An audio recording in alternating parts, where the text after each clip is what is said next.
Is it a crime? Is it a crime? Hello, hello, hello, everyone, and welcome back to Psychology Eats. So, what's eating you? Hello, everyone.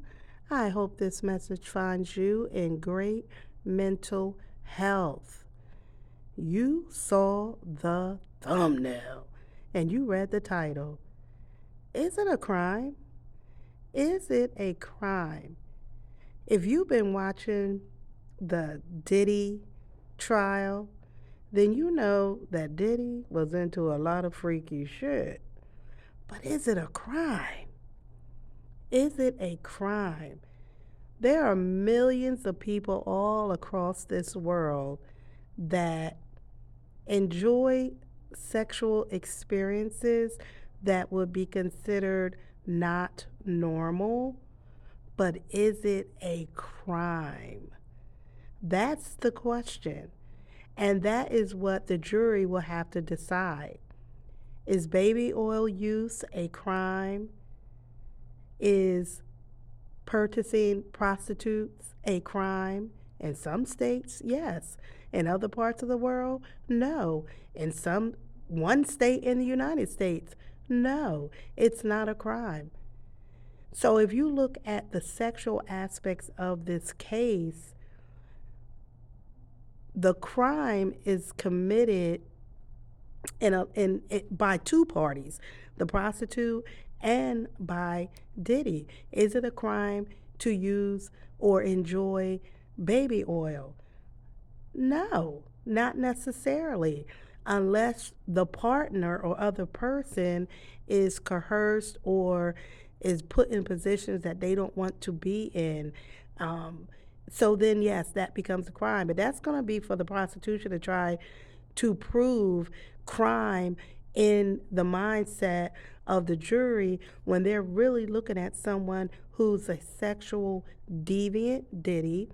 He enjoys receiving pleasure in abnormal sexual um, positions, encounters. There are millions and millions of Diddy's in the world, but is it a crime? Is it a crime? And that is what they will have to prove, that it's a crime and what he did was a crime.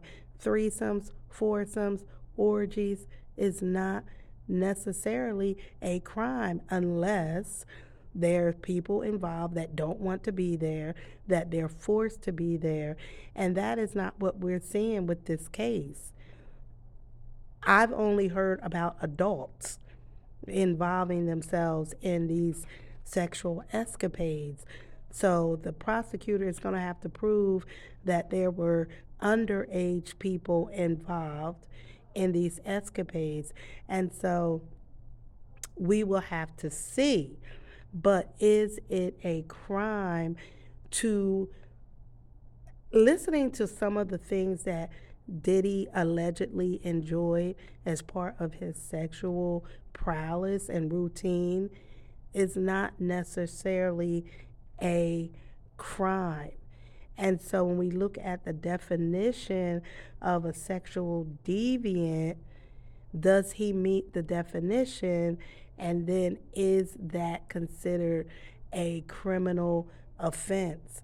And in most states, it's not. If the In psychology, we would say if your sexual appetite causes you to receive negative consequences, and then that's an issue with that. The same way for addiction of drugs and alcohol. Obviously, people could have a sex addiction, and that could involve doing things that would be considered a sexual deviant behavior. But is it a crime? Is it a crime? Being in the field of psychology for over 30 years, I've heard of some pretty um, uh, sexually deviant behaviors that people engage in that would not be considered a crime. If you have sex with a minor, that's a crime. If you have sex with an animal, That's a crime. But comment down below. Do you think the prosecution is focusing on the wrong thing?